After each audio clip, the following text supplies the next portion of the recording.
بسم اللہ الرحمن الرحیم۔ السلام علیکم ورحمۃ اللہ وبرکاتہ۔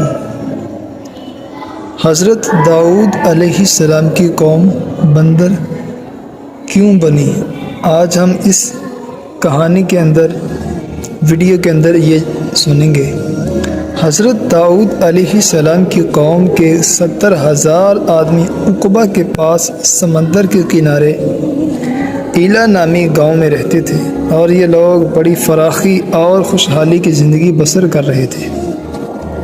اللہ تعالیٰ نے ان لوگوں کا اس طرح امتحان لیا کہ ہفتے کے دن مچھلی کا شکار ان لوگوں پر حرام فرما دیا، اور ہفتے کے باقی دنوں میں شکار حلال فرما دیا، مگر اس طرح ان لوگوں کو آزمائش میں مبتلا فرما دیا کہ سنچیر کے دن بے شمار مچھلیاں آتی تھیں اور دوسرے دنوں میں نہیں آتی تھی۔ تو شیطان نے ان لوگوں کا یہ حیلہ بتا دیا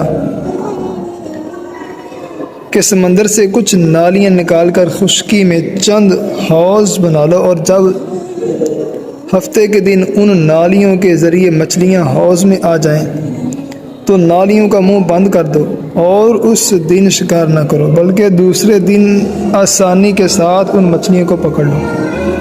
ان لوگوں کو یہ شیطانی حیلہ بازی پسند آ گئی، اور ان لوگوں نے یہ نہیں سوچا کہ جب مچھلیاں نالیوں اور حوضوں میں مقید ہو گئی تو یہی ان کا شکار ہو گیا، تو ہفتے ہی کے دن شکار کرنا پایا گیا جو ان کے لیے حرام تھا۔ اس موقع پر ان یہودیوں کے 3 گروہ ہو گئے۔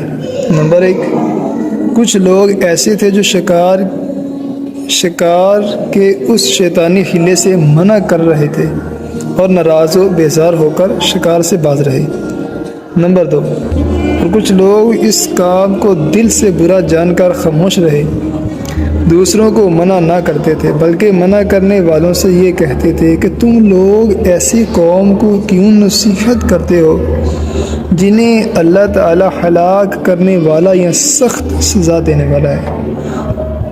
نمبر 3، اور کچھ وہ سرکش و نافرمان لوگ تھے جنہوں نے حکم خداوندی کی اعلانیہ مخالفت کی اور شیطان کی حیلہ بازی کو مان کر ہفتے کے دن شکار کر لیا اور ان مچھلیوں کو کھایا اور بیچا بھی۔ جب نافرمانوں نے منع کرنے کے باوجود شکار کر لیا تو منع کرنے والی جماعت نے کہا کہ اب ہم ان معصیت کاروں سے کوئی میل ملاپ نہ رکھیں گے۔ چنانچہ ان لوگوں نے گاؤں کو تقسیم کر کے درمیان میں ایک دیوار بنا لی اور آمد و رفت کا ایک الگ دروازہ بھی بنا لیا۔ حضرت داؤد علیہ السلام نے غضبناک ہو کر شکار کرنے والوں پر لعنت فرما دی۔ اس کا اثر یہ ہوا کہ ایک دن خطا کاروں میں سے کوئی باہر نہیں نکلا، تو انہیں دیکھنے کے لیے کچھ لوگ دیوار پر چڑھ گئے، تو کیا دیکھا کہ وہ سب بندروں کی صورت میں مسخ ہو گئے ہیں۔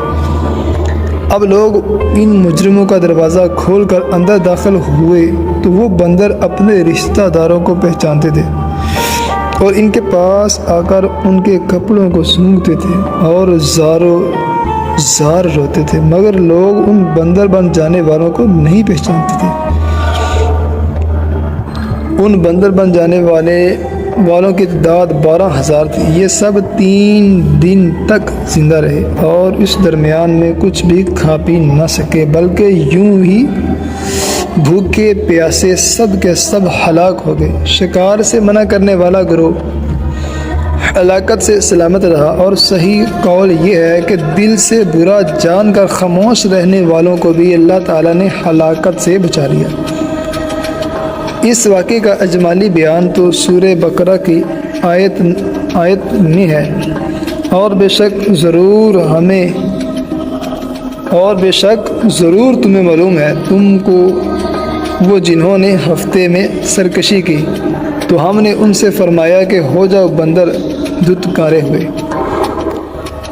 اور مفصل واقعہ سورہ اعراف میں ہے، جس کا ترجمہ یہ ہے، اور ان سے حال پوچھو اس بستی کا کہ دریا کنارے تھی، جب وہ ہفتے کے بارے میں حسد سے بڑھتے عد سے بڑے تھے۔ جب ہفتے کے دن ان کی مچھلیاں پانی پر تیرتی ان کے سامنے آتی اور جو دن ہفتے کا نہ ہوتا نہ آتی۔ اس طرح ہم انہیں آزماتے تھے ان کی بے حکمی کے سبب۔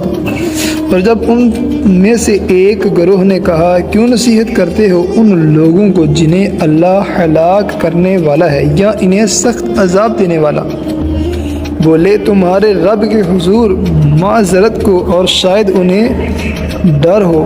پھر جب وہ بھلا بیٹھے جو نصیحت انہیں ہوئی تھی، ہم نے بچا لیے وہ جو برائی سے منع کرتے تھے اور ظالموں کو برے عذاب میں پکڑا، بدلہ ان کی نافرمانی کا۔